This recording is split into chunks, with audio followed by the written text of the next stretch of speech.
नमस्कार, special report में आपका स्वागत है। मैं हूं राजेश कुमार। एक सामान्य नौकरी पेशा वाले व्यक्ति का सबसे बड़ा सपना होता है अपना घर, जिसके लिए वो पूरी जिंदगी पाई पाई जोड़ता है और लाखों रुपए का कर्ज लेता है और फिर हर महीने बैंक को भारी भरकम ईएमआई लंबे समय तक चुकाता है।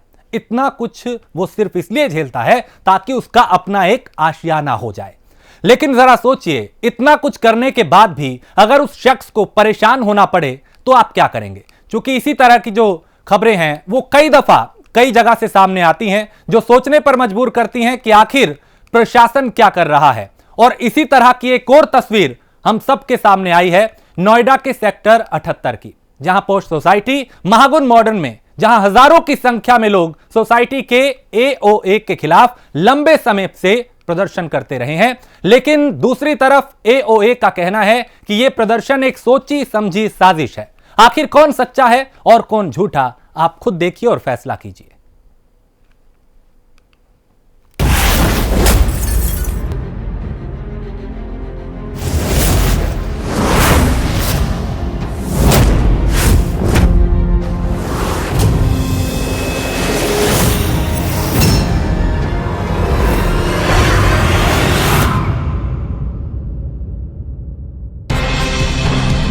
प्लॉट ही प्लॉट, फ्लैट ही फ्लैट, अभी नहीं तो कभी नहीं, ऐसे लुभावने वायदों पर विश्वास करके एक नौकरी पेशा व्यक्ति अपने सपनों का घर तो ले लेता है, लेकिन उस वक्त इस बात का एहसास उसे नहीं होता कि उसके सपनों के आशियाने की जगह उसे परेशानियों का घर मिल चुका है। ऐसा ही एक मामला सामने आया है नोएडा के सेक्टर 78 में बनी पोस्ट सोसाइटी महागुन मॉडर्न से। जी हां, इस सोसाइटी के लोग सोसाइटी के एओए और बिल्डर के खिलाफ समय समय पर धरना प्रदर्शन कर रहे हैं।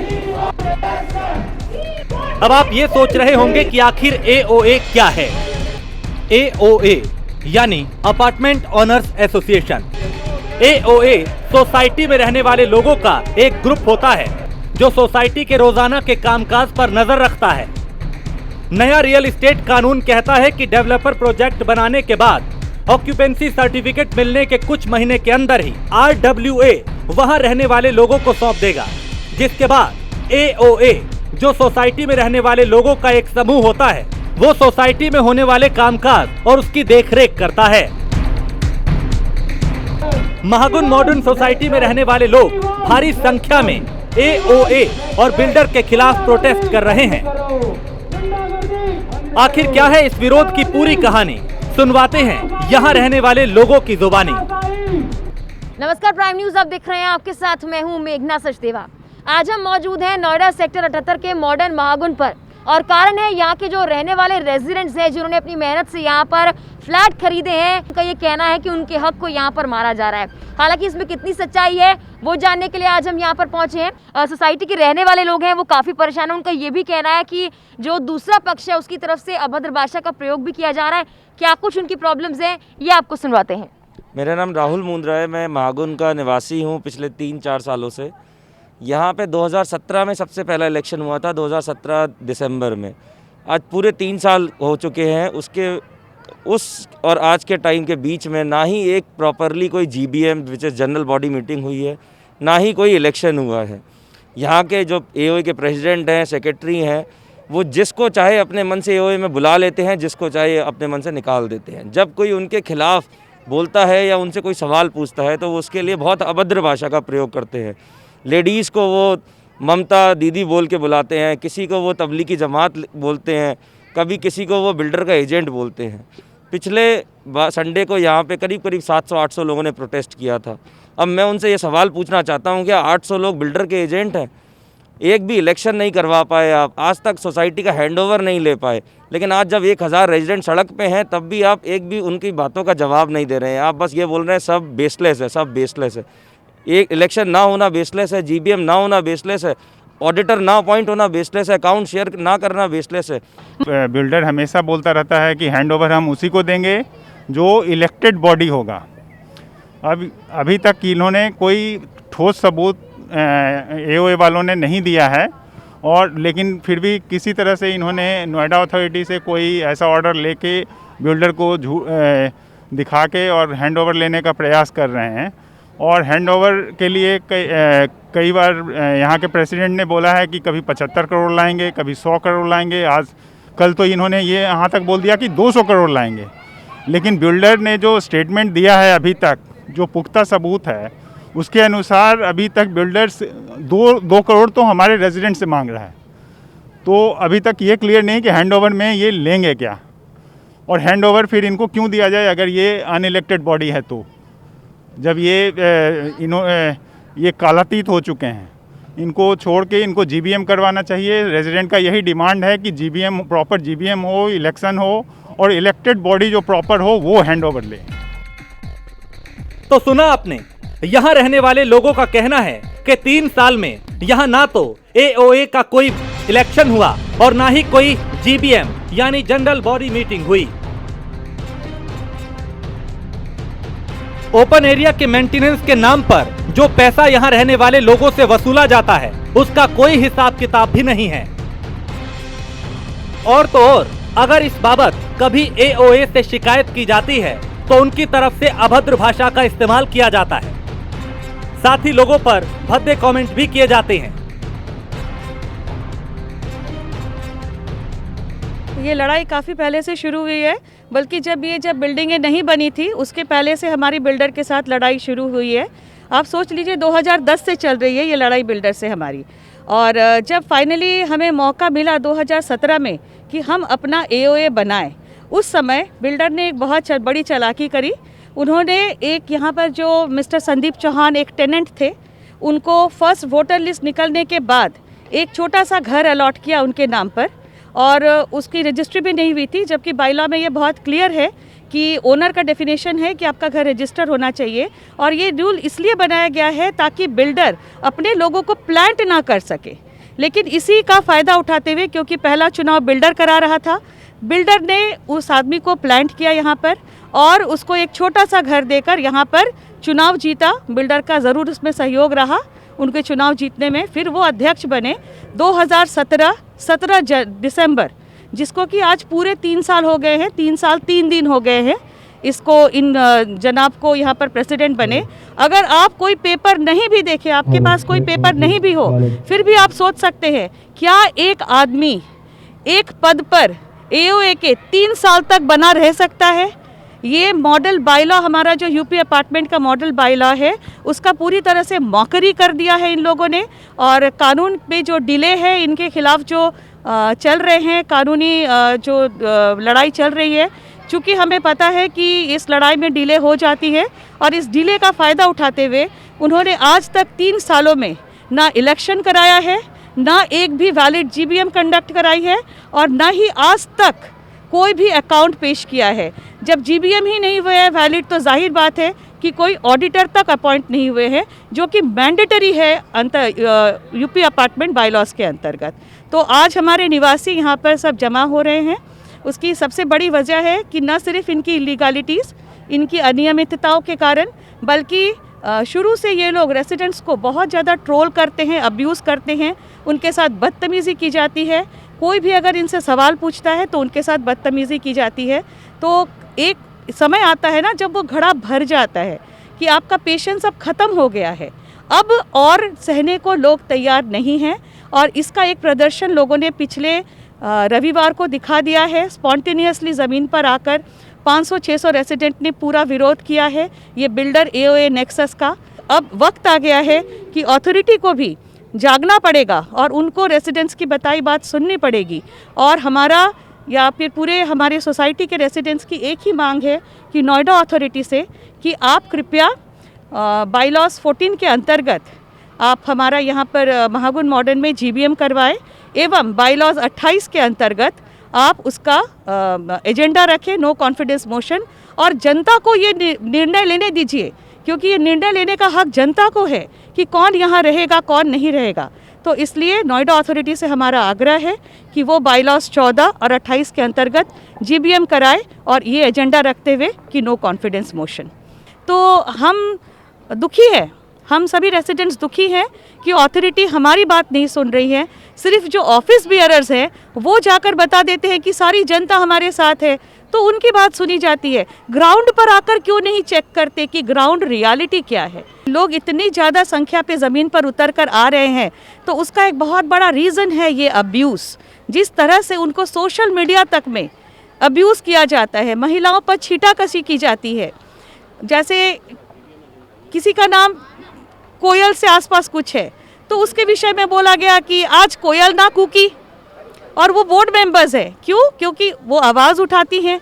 अगर किसी पर्टिकुलर दिन उनका कोई पोस्ट नहीं आया हो, तो इस तरह की अभद्र भाषा का, जैसे रेसिडेंट्स को छुछुंदर कहकर बुलाना, ये सब हमारे पास मौजूद है। हम आपको मतलब इससे ज़्यादा नीचे मैं जा नहीं सकती किस तरह की भाषा का उपयोग किया जाता है, क्योंकि मेरे लिए भी संभव नहीं है वो भाषाएं आपके सामने इस तरह से बोलना।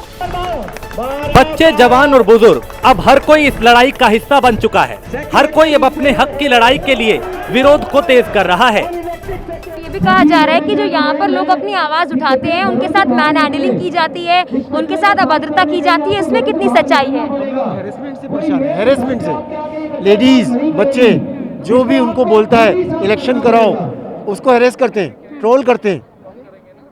सर, बुजुर्गों का जो अनुभव होता है वो बहुत कुछ कहता है। 3 साल लगभग हो गए हैं, जो युवा यहाँ पर उनमें जोश बहुत नजर आ रहा है, लेकिन आप लोग काफी समझदार हैं। आपका क्या मानना है कि इस 3 साल की लड़ाई का क्या आज कुछ हल निकल सकता है? जब पानी सर से ऊपर हो गया है ना, तब हम लोग बाहर निकले हैं। अभी तक हम लोग बर्दाश्त कर रहे थे। बर्दाश्त की एक सीमा होती है, वो सीमा क्रॉस कर चुकी है। अब हम लोग बर्दाश्त नहीं कर सकते, और अगर हम बर्दाश्त करते रहे ना तो हम लोग क्रश कर दिए जाएंगे। कुछ और हमारे साथ लोग मौजूद हैं, उनसे जानते हैं। सर, कब से ये प्रदर्शन यहाँ पर चल रहा है, प्रोटेस्ट चल रहा है? क्योंकि आज यहाँ पर काफी लोग इकट्ठा हुए हैं, तो यानी कि मांगे भी हैं और सुनी नहीं जा रही, ये भी आरोप है। सबसे बड़ा जो है रिजेंटमेंट है, जो रेजिडेंट्स हैं उनमें रिजेंटमेंट है, क्योंकि पिछले जब 2017 में इलेक्शन हुए थे, फर्स्ट टाइम इलेक्शन हुए थे, तो उसमें ये था कि जनरल बॉडी की मीटिंग होगी, उसके बाद सारे रूल्स एंड रेगुलेशंस चेंज होंगे। क्योंकि बायलॉज जो हैं, जो बायलॉज हैं यूपी अपार्टमेंट एक्ट के, they are model bylaws. they are made for 1 or 2 tower society. This is a very big society having 2700 flats and more than 12,000 residents. तो इसमें क्या था, मॉडल बायलॉज में चेंज होना था, there should be a representation from every tower, minimum 1. वो नहीं हुआ। इसकी वजह से जो हुआ कि जो मॉडल बायलॉज हैं उसमें 9 मेंबर्स का है, तो 9 मेंबर्स ही हुए।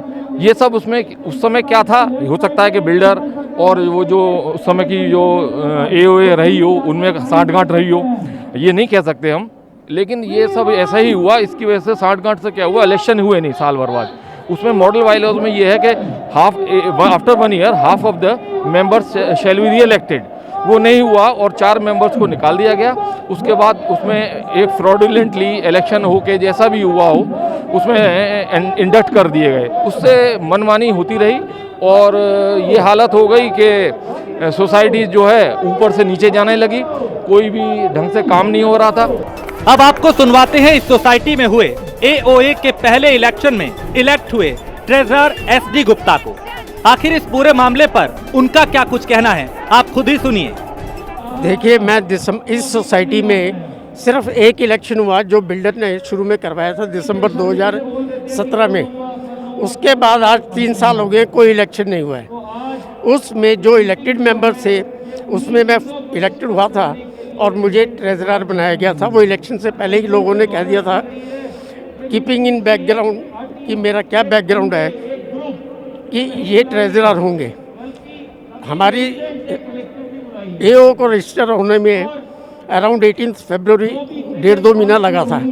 तब तक मैं इनकी बातों को उनको वॉच करता रहा, जिससे मुझे लगा कि इलेक्शन के बाद इन लोगों ने अपनी थिंकिंग बिल्कुल ही चेंज कर दी है। तो मुझे लगा मैं इन लोगों के साथ काम नहीं कर सकूँगा, इसीलिए मैंने ट्रेजरशिप से 7 मार्च 2018 को रिज़ाइन कर दिया था, क्योंकि मैं गलत आदमियों के साथ नहीं रह सकता था।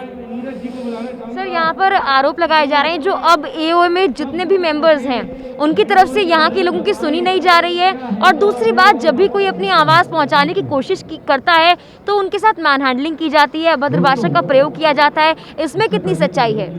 पिछले 3 साल का आप यहाँ का सोशल मीडिया पे जितना भी है, चाहे व्हाट्सएप ग्रुप से ईमेल हैं, उन पे अगर देखेंगे तो आप क्लियर पाएंगे कि जिस रेजिडेंट ने इनसे कभी भी क्वेश्चन किया है, इन्होंने उसको ट्रोलिंग किया है, धमकियां दी हैं और कई बार सोसाइटी में हाथापाई तक भी हुई है। सर यहाँ पर कुछ लोगों से हमने बात की, उन्होंने कैमरे पर तो ये बोलने से इनकार कर दिया कि यहाँ की कुछ सीसीटीवी कैमरास को बंद कर दिया जाता है जब मैनहैंडलिंग की जाती है या फिर अभद्र भाषा का प्रयोग किया जाता है। That is true, that is true. पहली बात तो इस सोसाइटी में आधे से ज़्यादा सीसीटीवी कैमरे नॉर्मली काम ही नहीं करते हैं, क्योंकि एओ ने बिल्डर के साथ हैंड इन ग्लव्स हैं शुरू से ही, और जब ऐसी हरकत करेंगे तो नेचुरली वो इस टाइप की एक्टिविटीज़ में इन्वॉल्व होंगे। एओ के जो सेक्रेटरी मिस्टर अरविंद कुमार थे, 2017 के इलेक्शन में इलेक्ट हुए थे मेरे साथ, वो बिल्कुल इनका पपेट हो गया था। बोर्ड मिनट्स तक को मैनिपुलेट करते थे, मिनट बुक में रजिस्टर नहीं करते थे, लिखते नहीं थे, अपना एक कंप्यूटर प्रिंट बना के वहाँ, मैंने कई बार बोर्ड मीटिंग में इनके रजिस्टर को भी दिखाया। लेकिन ये अपनी हरकत से, उसी से इंटेंशन पता लगती है कि जो बोर्ड मेंबर, सेक्रेटरी और प्रेसिडेंट बोर्ड मिनट्स तक की धज्जियाँ उड़ाएं और सारे बोर्ड मिनट्स अपने हिसाब से झूठे बना दें, उस पर आप क्या ट्रस्ट और फेथ करेंगे। जो पैसा हर महीने यहाँ के लोगों से कैम के नाम पर वसूला जाता रहा, उसके बाबत यहाँ के लोगों ने एओए से कई बार अकाउंट स्टेटमेंट मांगने की कोशिश की। रेजिडेंट का कहना है कि उन्हें अधिकार है ये जानने का कि उनका पैसा कहां यूज किया गया। एओए की तरफ से स्टेटमेंट तो नहीं दी गई, लेकिन यहां रहने वाले राहुल सहाय को कहीं से महागुन मॉडर्न के अकाउंट की एक कॉपी हाथ लगी। स्टेटमेंट में उन्होंने कई ऐसी एंट्रियां दिखाई जिसकी जानकारी यहां रह रहे लोगों को नहीं थी। 1,11,000 रुपए किसी यूपी ग्रामीण बैंक में डोनेशन दी है।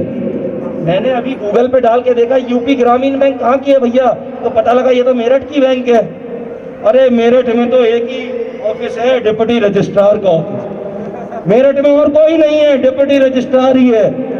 सब पैसा जा रहा है, ऑर्डर आ रहे हैं, पैसा जा रहा है, ऑर्डर आ रहे हैं। और बिल्डर के एजेंट साहब कौन है? ये 10 लोग हैं। चलो आज तो 10 नहीं है, आज बिल्डर के 500-600 एजेंट हैं। तो आप सोच लीजिए, मुझे अब बताने की जरूरत नहीं है, सब सबूतों के साथ है।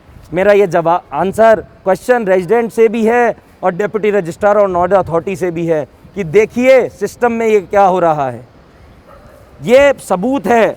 इसके अलावा हमें एओए की पुरानी बैंक स्टेटमेंट भी कोई रेजिडेंट देके गया जो कि 2018 से 2019 तक की है। इसमें आप साफ साफ देखिए 2 मई को एओए के अकाउंट में महागुन रियल एस्टेट से 10 लाख रुपए आए हैं। ये बोलते हैं रेजिडेंट आप बिल्डर के एजेंट हो। अरे बिल्डर से तो आप पैसा ले रहे हो। देखिए 3 अक्टूबर 2018 को 1.5 लाख रुपए मॉडर्न इंटीरियर, 25 सितंबर 2018 को 1 लाख रुपए मॉडर्न इंटीरियर। इतना इंटीरियर का काम कहाँ हुआ? अभी तो हैंडओवर भी नहीं हुआ था, सोसाइटी बिल्डर के हाथों में थी, आपका ऑफिस भी बिल्डर ने बना के दिया था। लेकिन हाँ, हमारे प्रेसिडेंट जो हैं एसोसिएशन के, इलीगल प्रेसिडेंट जो आज की डेट में है, उनका घर बन रहा था उस टाइम, जो बिल्डर ने उन्हें दिया था इलेक्शन जीतने के बाद। देखिए 9 से 10 लाख रुपए मॉडर्न इंटीरियर को दिए गए हैं। ये सब रेजिडेंट का पैसा है, उनकी मेहनत की कमाई का पैसा है, जो एओए के लोग इलीगल तरीके से खर्च करते जा रहे हैं। और ना ही एओए के प्रेसिडेंट, ना सेक्रेटरी और ना ट्रेजरर रेजिडेंट को बुक्स ऑफ अकाउंट्स देना चाहते हैं, ना फाइनेंशियल्स देना चाहते हैं। आपने अब तक देखा और सुना केवल यहाँ रहने वाले रेजिडेंट का पक्ष, लेकिन इन सभी आरोपों और सबूतों पर एओए के सेक्रेटरी मृदुल भाटिया का क्या कुछ कहना है, आपको वो भी सुनवाते हैं। हमारे साथ फिलहाल एओए के सेक्रेटरी मृदुल भाटिया मौजूद हैं। उनसे जानने की कोशिश करते हैं कि तमाम जो एलिगेशंस लगाए जा रहे हैं, खासकर उनके नाम को लेकर, आखिर उन एलिगेशंस में कितनी सच्चाई है, उनका क्या कुछ कहना है पूरे मामले को लेकर। 20 फरवरी 2018 को हमारी सोसाइटी का रजिस्ट्रेशन हुआ। उस रजिस्ट्रेशन के ऊपर जो 3 लोग विरोधी आए थे, जब मॉडल बायलॉज अडॉप्ट किए गए थे, उसमें वो भी सिग्नेटरी हैं, क्योंकि बोर्ड रजिस्टर्ड ही नहीं हो सकता। AOA cannot be registered until and unless there is a unanimity कि भाई ये बायलॉज हैं। वो बायलॉज घर से नहीं बनते, वो यूपी अपार्टमेंट एक्ट से अडॉप्ट किए जाते हैं। उन सबको अडॉप्ट करने के बाद बोर्ड बन गया, रजिस्ट्रेशन हो गया, सोसाइटी रजिस्ट्रेशन हो गई। उसके बाद जब इस एओए ने असर्ट करने की कोशिश की अपने राइट्स को, बिल्डर से एक हैंडओवर लेने की कोशिश की, तो बिल्डर को यहाँ से हर महीने मेरे ख्याल से करीब 40-50 लाख रुपए की कॉमन एरिया मेंटेनेंस से कमाई है। 400 से अधिक रजिस्ट्रेशन नहीं की। क्यों? क्योंकि उसने 35 करोड़ रुपए लैंड प्रीमियम के नोएडा अथॉरिटी को देने हैं। पानी के करीब 2 करोड़ 40 लाख रुपए पिछले साल तक थे, जो अब इंटरेस्ट लग के मेरी नहर में 2.25-3 करोड़ हो गए होंगे। गंगा वाटर कनेक्शन के चार्ज नहीं लिए। ग्रीन प्रोजेक्ट के नाम पे उसने 102 या 3 करोड़ रुपए का एफआईआर नोएडा अथॉरिटी के नियमों अनुसार लिया, लेकिन ग्रीन प्रोजेक्ट के नाम से यहाँ पे ना सोलर लाइटिंग लगाई, ना सोलर ऊपर पैनल लगाए, और ना ओपन पार्किंग खत्म करी कि उसको ओपन में पार्किंग नहीं देनी। तो ये सब घपला मिला के बिल्डर को मालूम चला कि ये जो एओए का 6 लोगों का ग्रुप था वो उसके सारे लूपहोल्स, लकूनस निकाल रहा है। तो जहाँ तक समझ कहती है, जहाँ तक कॉमन सेंस कहती है, तो उन चीज़ों का जो बिल्डर से लड़ाई कर रहे हैं उनका विरोध कौन करेगा? उन चीज़ों का विरोध कौन करेगा जो कि सोसाइटी के हित में है? अगर उनका भी विरोध हो रहा है तो ये धीरे धीरे पता चलने लग गया कि ये जो 3 लोग थे ये हर उस चीज़ का विरोध करते थे जो कि बिल्डर के विरोध में होती थी। तो उससे ये धीरे धीरे एटमॉस्फेयर बनता चला गया और आपस में एक होती है वितृष्णा होती है, मतलब डिस्ट्रैक्शन, एक दूसरे के प्रति इतना डिस्ट्रैक्ट होते चले गए दोनों ग्रुप। तो उनके पीछे 50-60-100 लोग हैं। आज भी जो विरोध प्रदर्शन हुआ, आपको 50-60-70-100 लोग होंगे, 200 लोग होंगे, 250 लोग होंगे। They are husband wife, they are families, mostly किराएदार हैं उसमें। यहाँ के रेजिडेंट्स का कहना है, क्या उनके इंटरेस्ट के बारे में आप जो भी स्पेंड कर रहे हैं या उनका पैसा जितना भी स्पेंड कर रहे हैं उसका लेखा जोखा उन तक पहुँचना नहीं चाहिए? उनका ये कहना है कि हम तक कोई भी लेखा जोखा ऑडिट जिसकी हम मांग कर रहे हैं वो नहीं पहुँचा है। मैं अभी बता देता हूँ इसके बारे में। कानून में लिखा है, कानून के अंदर जो मॉडल बायलॉज राहुल साहब जी ने खुद, इंद्रानी मुखर्जी ने खुद जिस पे साइन किए हुए हैं, उसके लिखा हुआ है कि अकाउंट्स ऑडिट कैसे होंगे। ठीक है, उसमें लिखा हुआ है जब आप साझा क्षेत्रों का मेंटेनेंस रेजिडेंट से चार्ज करेंगे, जिसका मतलब इंग्लिश में होता है कॉमन एरिया मेंटेनेंस, अगर आप कलेक्ट करेंगे तो उसका अकाउंट हर साल आपको 30 जून तक देना है ऑडिट करवा के। हमने तो अभी शुरू ही किया है 19 तारीख से। हमारे पास तो कोई भी साझा क्षेत्रों का कलेक्शन आया ही नहीं है आज तक, क्योंकि नोएडा अथॉरिटी ने 18 नवंबर को ऑर्डर दिया कि आपको कैम इकट्ठी करने का, मेंटेनेंस करने का अधिकार है बिल्डर से, आप हैंड ओवर टेक ओवर कीजिए। उसके बाद 19 नवंबर से हमने कैम इकट्ठी शुरू करी है। तो अब जब वो समय आएगा तो सब कुछ दिया जाएगा। आज ही प्रीएम्प्ट कर लिया जाए कि जी मैं अकाउंट नहीं दूंगा या मैं नहीं देना चाहता या नहीं दूंगा, तो ये कहां से आ जाएगी? आपने 2 नाम लिए, इंद्रानी मुखर्जी और राहुल जिन्होंने आज यहाँ पर बहुत कुछ कहा है। उन्होंने ही अकाउंट्स सबको दिखाए हैं और उन अकाउंट्स में काफ़ी कुछ मेंशन किया है। पहले तो मैं ये जानना चाहूँगी कि अकाउंट डिटेल्स के बारे में जिनसे मैं आपसे पूछ रही हूँ कि यूपी ग्रामीण बैंक को आपने कुछ पैसा दिया है महागुन ओनर्स के अकाउंट से, प्लस साथ में आपने किसी ट्रस्ट को पैसा दिया है महागुन ओनर्स के अकाउंट से।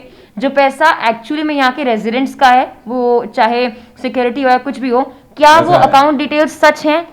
ऐसा है कि ये आप जो एक दो एंट्री बोल रहे हैं, पहले तो एक मैं बता दूं कि हमने, जब आप खुद कह रहे हैं कि ऑफिशियली अकाउंट शेयर नहीं किए, तो ये अकाउंट उनके पास आए कैसे?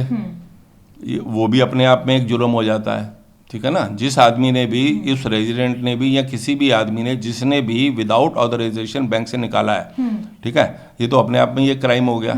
अभी आप खुद ही कह रहे हैं कि मैंने तो नहीं शेयर किए, ठीक है, तो फिर उनके पास आए कैसे? यहाँ के किसी रेजिडेंट ने आउट ऑफ कोर्टेसी आकर उनको ये डॉक्यूमेंट्स दिए हैं। बहुत टाइम से वो लोग डिमांड कर रहे थे, एडमिनिस्ट्रेशन के अंदर से ही किसी ने ये किया है, ये उनका कहना है। ठीक है, अगर किसी एडमिनिस्ट्रेशन के आदमी ने उनको हमारे अकाउंट शेयर करने के लिए ऑर्डर दिया तो मुझे वो ऑर्डर दिखा दें, नहीं तो मैं तो क्रिमिनल केस करने जा रहा हूँ।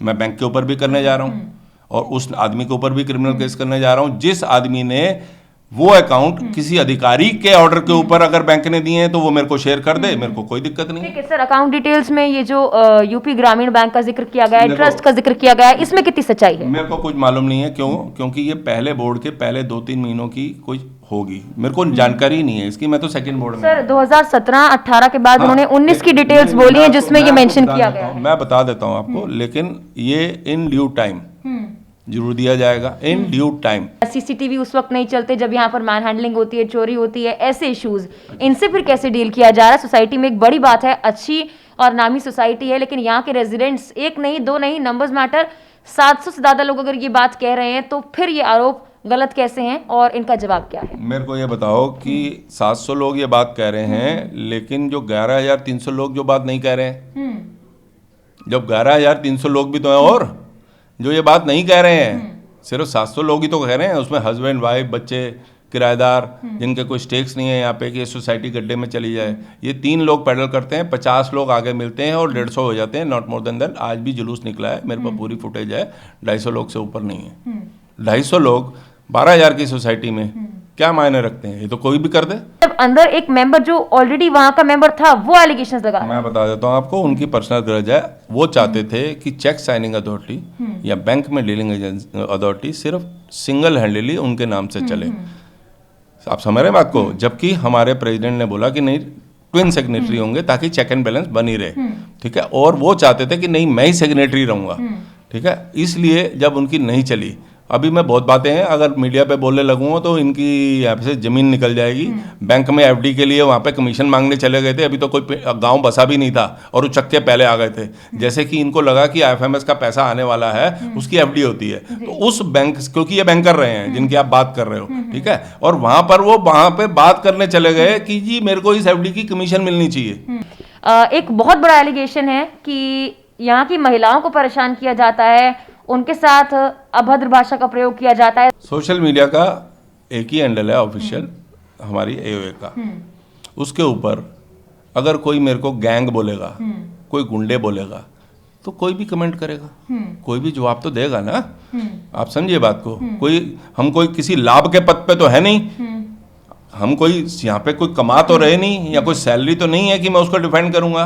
ये तो सामाजिक कार्य है जिसमें हम इन्वॉल्व हो रखे हैं। तो अगर कोई हमको गैंग बोलेगा, कोई हमको गुंडे बोलेगा, तो उसके जवाब में अगर कोई कमेंट दिया जाएगा तो वो तो आपस की बातचीत है, वो लोग करते रहते हैं, सोशल मीडिया पे ये चलता रहता है। मेरे को होना नहीं चाहिए, लेकिन ये रेसिप्रोकल होता है, दोनों तरफ से होता है। एक और एलिगेशन लगाया गया है कि डिप्टी रजिस्ट्रार मेरठ का जो ऑफिस है और यूपी ग्रामीण बैंक जो कि मेरठ का है, जिसमें पैसे ट्रांसफर किए गए हैं, इनडायरेक्टली ये कहा जा रहा है कि रिश्वत दी गई है, और उसके बाद आपने जो चैलेंज किया है ऑर्डर, इसीलिए वो जो स्टे है उसे हटाया गया था। देखो, कहने में और करने में और बोलने में तो मैं भी कुछ बोल दूं। अभी मैंने HD गुप्ता के ऊपर बोला, नहीं समझ आई, वो तो मैंने अपने कमरे में यहाँ पर जो बात हुई थी बोर्ड रूम में वो बोली ना, हमने कभी पब्लिक नहीं करी। बोलते रहते हैं, पब्लिक लाइफ में है, इल्जाम है, 300 लोग बोल रहे हैं, 400 लोग बोल रहे हैं, लेकिन आप ये देखिए कि जो 70, 80, 90% लोग हमें पसंद करते हैं वो गंदगी में नहीं कूदते हैं, उनको इन चीज़ों से कोई लेना देना। इनोसेंट रेजिडेंट्स हैं, ये ट्रैप में आए थे। हमारी किसी रेजिडेंट से कोई रंजिश नहीं है,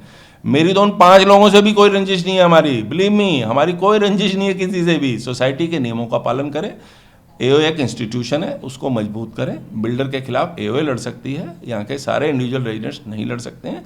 AOA मजबूत होगी, हम आज हैं कल नहीं है। अगर हम पॉपुलर नहीं हैं, हम हार जाएंगे ना। लेकिन एक बिल्डर से लड़ाई चला रखी है, जो सारी की सारी 3 साल की हमारी स्टडी है, वो हमारे पेपर्स में है, हमारे दिमाग में है, उस लेवल पे हम उस लड़ाई को लेके आ गए। अगर मैं आज हट जाए हमारा बोर्ड, तो बिल्डर से कौन लड़ेगा? नए सिरे से लड़ाई शुरू होगी। बिल्डर वही चाहता है इस दिन से जब सिक्योरिटी हमारी है। बिल्कुल। तो यहाँ पर आरोप प्रत्यारोप का सिलसिला भले ही जारी हो, लेकिन आपके लिए दोनों पक्षों को सुनना बेहद जरूरी था। इसके बाद आप ये डिसाइड करेंगे, आप ये तय करेंगे कि आखिर कैसे इस पूरे मामले में न्याय मिलेगा उन रेजिडेंट्स को जो लगातार अपनी मांगों को लेकर धरना प्रदर्शन कर रहे हैं, या फिर उन रेजिडेंट्स की मांगों का जो वाकई यहाँ आ नहीं रहे हैं लेकिन वो वर्चुअली अपना धरना प्रदर्शन कर रहे हैं, घरों से कर रहे हैं, व्हाट्सएप से कर रहे हैं, सोशल मीडिया से कर रहे हैं। अब न्यायिक जांच होगी पूरे मामले की, तब जाकर सामने आएगा कि आखिर इस पूरे मामले में सच्चाई क्या है। लेकिन दोनों पक्ष हमने आपके सामने रखे, जो कि बेहद जरूरी था। और इसी के साथ स्पेशल रिपोर्ट में फिलहाल इतना ही। देश प्रदेश की बाकी खबरों के लिए आप देखते रहिए प्राइम न्यूज।